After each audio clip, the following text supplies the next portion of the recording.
ترک نماز کفر کا اعلان ہے۔ حضرت جابر رضی اللہ تعالی عنہ روایت کرتے ہیں کہ رسول اللہ صلی اللہ علیہ وسلم نے فرمایا، ایمان اور کفر کے درمیان فرق نماز کا چھوڑ دینا ہے۔ اس کا مطلب یہ ہے کہ اسلام اور کفر کے درمیان نماز دیوار کی طرح حائل ہے۔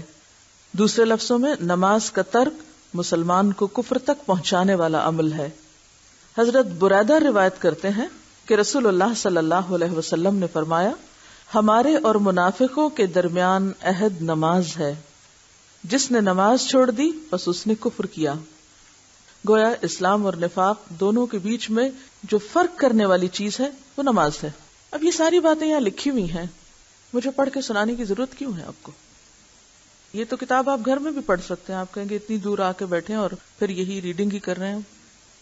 اس میں ایک تو بات یہ کہ یقین کی کیفیت بڑھتی ہے، دوسری بات یہ ہے کہ یہ جو مختلف ناموں کی پروننسیشن وغیرہ ہیں ان پہ خاص طور پر آپ توجہ کریں، ان کا اعراب لگا دیں، تاکہ جب آپ یہی بات کسی اور کو بتائیں یا پڑھائیں تو آپ کا پروننسیشن یا نطق بھی درست ہونا چاہیے۔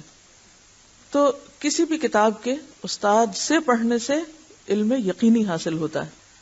اس حدیث کا مطلب یہ ہے کہ منافقوں کو جو امن ہے وہ قتل نہیں کیے جاتے اور ان کے ساتھ مسلمانوں جیسا ہی سلوک روا رکھا جاتا ہے، تو اس کی وجہ یہ ہے کہ وہ نماز پڑھتے ہیں، اور ان کا نماز پڑھنا گویا مسلمانوں کے درمیان ایک عہد ہے جس کے سبب منافقوں کی جان اور ان کا مال مسلمانوں کی تلوار اور یلغار سے محفوظ ہے، اور جس نے نماز ترک کی یعنی چھوڑی تو اس نے اپنے کفر کا اظہار کر دیا۔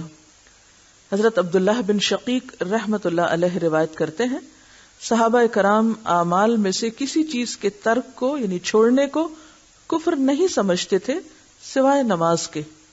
حضرت ابو درداء رضی اللہ تعالیٰ عنہ سے روایت ہے کہ رسول اللہ صلی اللہ علیہ وسلم فرماتے ہیں، جو شخص نماز چھوڑ دے تو یقیناً اس کی بابت یعنی اس کے بارے میں اللہ کا معاف کرنے کا ذمہ ختم ہو گیا، یعنی اللہ تعالیٰ چاہے تو معاف کر دے اور چاہے تو سزا دے۔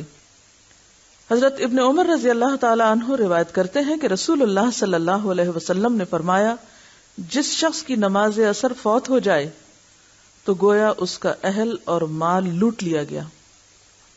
تو باقی کیا رہا؟ گھر والے بھی لٹ گئے اور مال بھی۔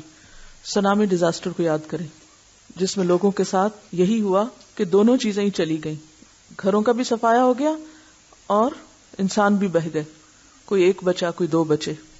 پوری دنیا میں کوہرام برپا ہے اس ڈیزاسٹر کے بعد، ہر شخص اپنی جگہ پر خوف زدہ ہے، لیکن ہم نماز نہ پڑھ کر اور ایک نماز چھوڑ کر اللہ کے عذاب کو دعوت دیتے ہیں۔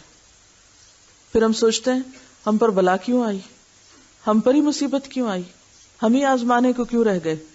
ہم نہیں سوچتے کہ ہمارا قصور کیا ہے، ہمارے پارٹ پہ کمی کیا ہے، ہماری کوتاہی کیا ہے۔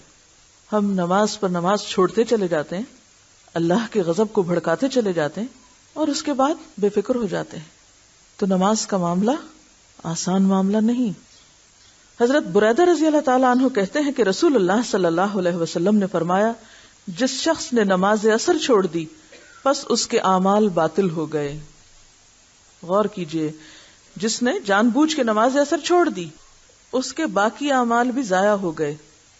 گویا نماز کا نہ پڑھنا ایک جرم نہیں، یا اس کا نقصان ایک طرح سے نہیں بلکہ ملٹی فولڈ ہے۔ ایک نماز کا ضائع کرنا باقی اعمال کو بھی ضائع کرنے کے برابر ہے۔